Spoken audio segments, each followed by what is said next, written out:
Hello बच्चों, welcome to tap tutorial. My name is Bhavika Patel. आज हम स्टार्ट करते हैं 9 science chapter 11 work and energy and power के बारे में भी पढ़ेंगे। वर्क, तो वर्क किसे कहते हैं? Work is defined as a force acting upon an object to cause displacement. तो वर्क किसे कहते हैं? तो हम कोई भी फोर्स लगाते हैं और कोई भी ऑब्जेक्ट अपनी पोजीशन चेंज करता है तो हम कह सकते हैं कि हमने कोई वर्क किया है। ठीक है। It is the product of force and displacement caused by the force.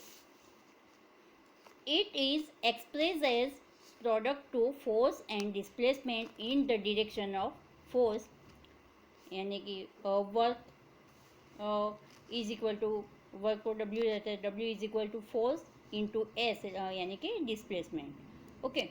तो कोई ऑब्जेक्ट वो को हम उसको उस पर फोर्स लगाते हैं, वो अपनी पोजीशन चेंज करता है, डिस्प्लेसमेंट उसे होती है, तो कह सकते हैं कि हमने वर्क किया है। ठीक है। The unit of work is Newton. Work का यूनिट न्यूटन मीटर है और जूल भी है। न्यूटन मीटर और जूल है। 1 joule is defined as amount of work done by force is 1 Newton when displacement is 1 meter. Okay. फिर हम कह सकते हैं कि वर्क क्या है? वो स्केलर क्वांटिटी है। हम देखें तो फोर्स क्या है? वो वेक्टर क्वांटिटी है और डिस्प्लेसमेंट भी वेक्टर क्वांटिटी है। फिर भी फोर्स है वो स्केलर क्वांटिटी है। ठीक है। आगे देखते हैं। Sign convention for work done when both the force and displacement are in the same direction, positive work is done. जब हम कोई भी फोर्स लगाते हैं और डिस्प्लेसमेंट वो सेम डायरेक्शन में होता है, तो वो वर्क है पॉजिटिव वर्क। ठीक है। W is equal to F into S. When force act in direction opposite to direction of displacement, the work done is negative. W is equal to minus F into S. हम कह सकते हैं कि हम कोई भी फोर्स लगाते हैं और वो और डिस्प्लेसमेंट जो ऑपोजिट डायरेक्शन में होता है। जैसे एग्जांपल हम ले के कोई स्टोन है तो उसको हम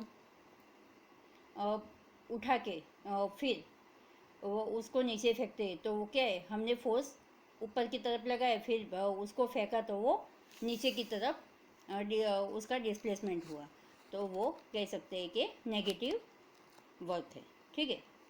work done is negative. Okay. Angle between force and displacement is 180 degree. If the force and displacement are inclined at an angle less than 180, then work done is given as W is equal to F S cos theta. ठीक है। तो हमने क्या देखा?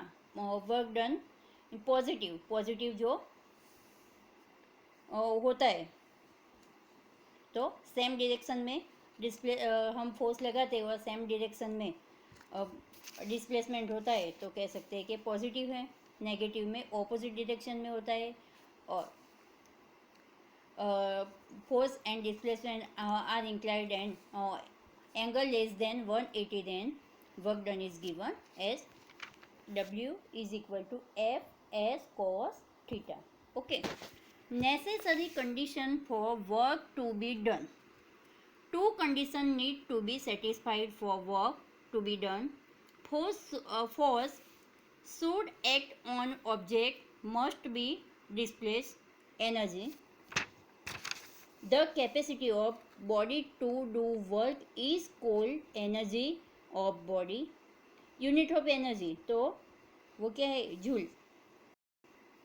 Unit of energy वो joule है. It is the capacity to do the work.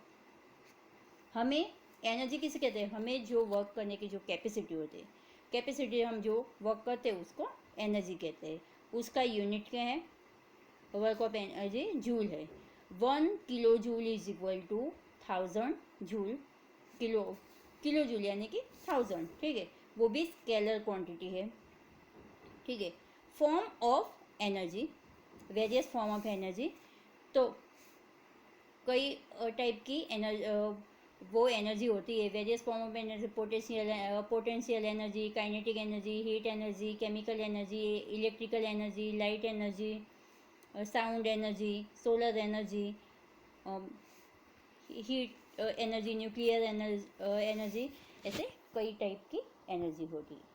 ठीक है. मेन जो है वो है काइनेटिक एनर्जी. तो काइनेटिक एनर्जी के बारे में पढ़ते हैं. It is the energy possessed by a body due to its motion. Kinetic energy of an object increases with its speed. Kinetic energy of body moving with a certain velocity is equal to work done on it to make it acquire that velocity. Chemical energy, sorry, kinetic energy. तो kinetic energy किसे कहते हैं, तो energy of an object due to its motion. जब हम कहते हैं कि कोई ऑब्जेक्ट मोशन में होता है तो उसकी जो एनर्जी उसको हम कह सकते हैं कि वो है काइनेटिक एनर्जी. तो kinetic energy is equal to क्या होता है, 1/2 mv². वो आगे पढ़ेंगे. अब उसका हम डेरिवेशन भी करते हैं.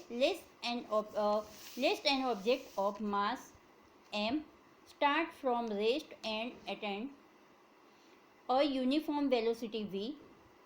मास m लेते हैं, वेलोसिटी v है, force f is applied on it during the period of object to be displaced by distance s. Work done an object, work W is equal to force into displacement. वो equation number 1 ले लेते हैं. Let's the acceleration produce after applying force. Acceleration produce after applying force on a. So using equation of motion, जो हमने motion में equation पढ़ा था, v² minus u² is equal to 2as. उसमें हमें s फाउंड करना है तो क्या करना पड़ेगा, जो 2a है वो s के मल्टीप्लाई में है, वो ऑपोजिट साइड में हो जाएगा तो वो डिवाइड में हो जाएगा. तो s is equal to v² minus u² upon 2a. Okay. Also force is given. हमने force is equal to mass into acceleration. f is equal to ma. ठीक है. अब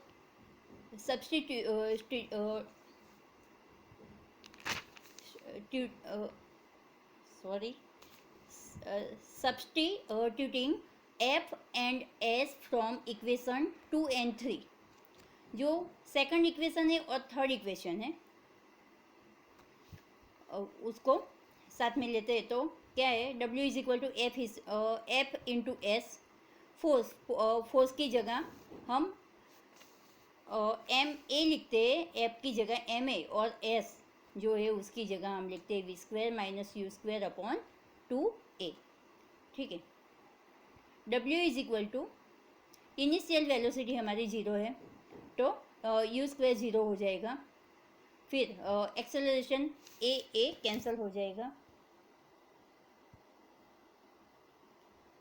यहाँ u² है वो 0 हो जाएगा. यहाँ a ए और ए कैंसिल हो जाएगा, तो क्या हो जाएगा, 1/2 mv² हो जाएगा, ठीक है। But work done on object change in kinetic energy E K, यानी कि काइनेटिक एनर्जी 1/2 mv² हो जाएगी, ठीक है। अब है पोटेंशियल एनर्जी। तो पोटेंशियल एनर्जी किसे कहते हैं, the energy possessed by body due to its position और shape is called its potential energy. Energy possessed by an object due to its position और कॉन्फ़िगरेशन, वो पोजीशन चेंज, तो उसको कह सकते हैं कि वो है पोटेंशियल एनर्जी, ठीक है। उसका एग्जांपल लेते हैं कि water store in dam has large amount of potential energy due to its height above the ground, the stretch rubber band पोसेसेड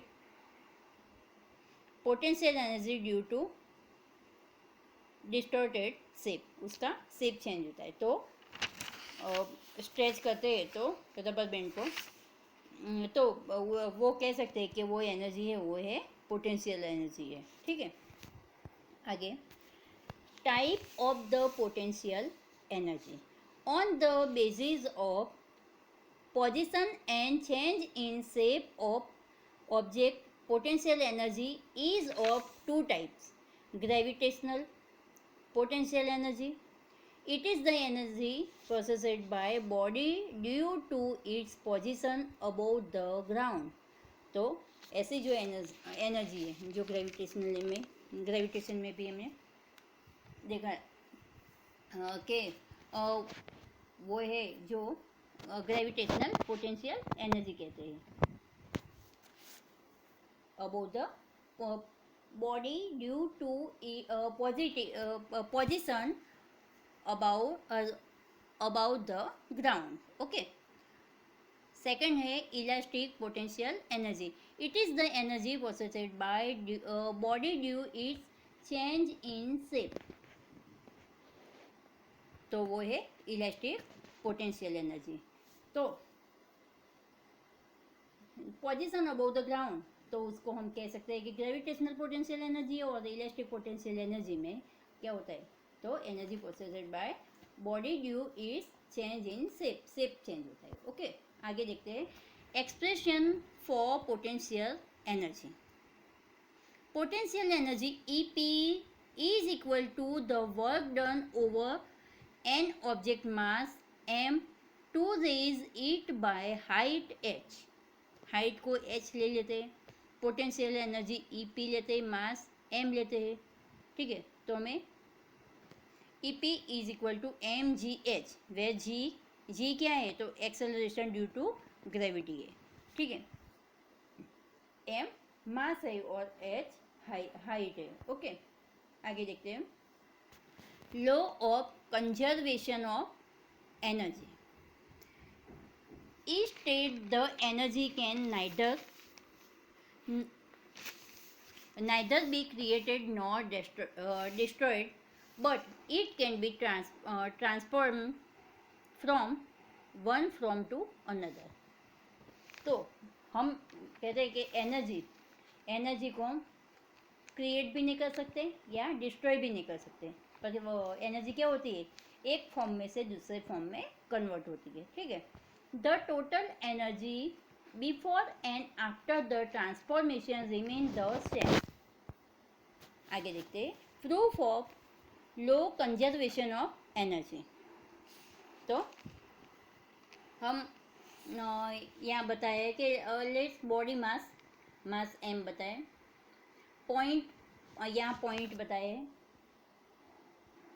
यहाँ पॉइंट A B और C 3 पॉइंट लिया है, यहाँ हाइट ली है, जो B पॉइंट से A पॉइंट तक का है वो x पार्ट है, तो नीचे का B टू C का पार्ट हो जाएगा वो h माइनस x हो जाएगा, ठीक है। अब काइनेटिक एनर्जी E के वो 0 हो जाएगी, और फिर पोटेंशियल एनर्जी EP mgh है, at the point A kinetic energy E K zero है, potential energy E P M G H है, तो total energy E A point A की energy is equal to E P plus E K, यानी कि potential energy plus kinetic energy हो जाएगी। E A is equal to M G H plus E K kinetic energy zero है, तो point A की energy M G H हो जाएगी। During the fall after moving distance X from A the body has reach at B. अब point B का लेते हैं। Let the velocity point V square minus U square equation लेते हैं। V square is equal to direct लिख दिया है कि V square minus U square plus 2as। हमारे V square is equal to जो इनिशियल वेलोसिटी वो जीरो है, तो यू स्क्वायर जीरो हो जाएगा, ठीक है। फिर हमारा डिस्प्लेसमेंट वो है एस की जगह हमें एक्स लिखना है, तो 2ax हो जाएगा। ऑल्सो काइनेटिक एनर्जी हमने आगे प्रूव कर दिया कि 1/2 mv स्क्वायर है, ठीक है। E K is equal to 1/2 m into 2gx हो जाएगा, यानी कि ई K is equal to 2gx हो जाएगा। Potential energy E P is equal to M G H minus X होगा, तो total energy E B is equal to E P plus E K 1/2 m into 2gx आगे हमने देखा, E K होए M G X है, potential energy E P is equal to M G H minus X है।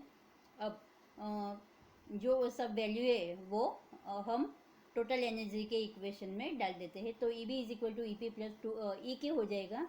ई B is equal to E P कितना है M G H minus X, और E K है एम जी एक्स है, तो M G H minus M G X हो जाएगा। M G X minus plus है तो वो कट हो जाएगा, तो ई बी कितना बचेगा एम जी एच। हमने आगे देखा कि ई ए भी एम जी एच है, ई बी वो भी एम जी एच आएगा। The body receives the position C on it ground, point C लेते हैं। Potential energy E P is equal to zero, velocity of the body is zero है, V square is equal to U square plus 2as,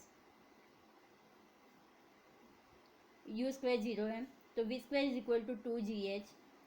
kinetic energy E K is equal to 1/2 mv square, A K is equal to 1/2 m we square का हो जाएगा 2gh, तो 2 cancel कर दो तो mgh हो जाएगा।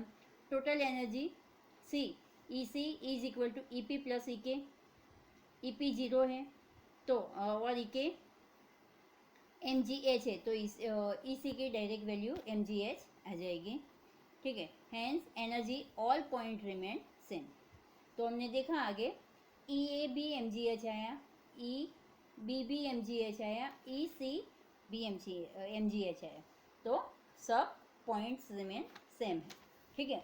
कह सकते हैं E A is equal to E B is equal to E C is equal to M G H. Okay, आगे पावर कैसे गए। The time rate of doing work is defined as power. Power क्या है, power is equal to work upon time, ठीक है। Power क्या है, work upon time.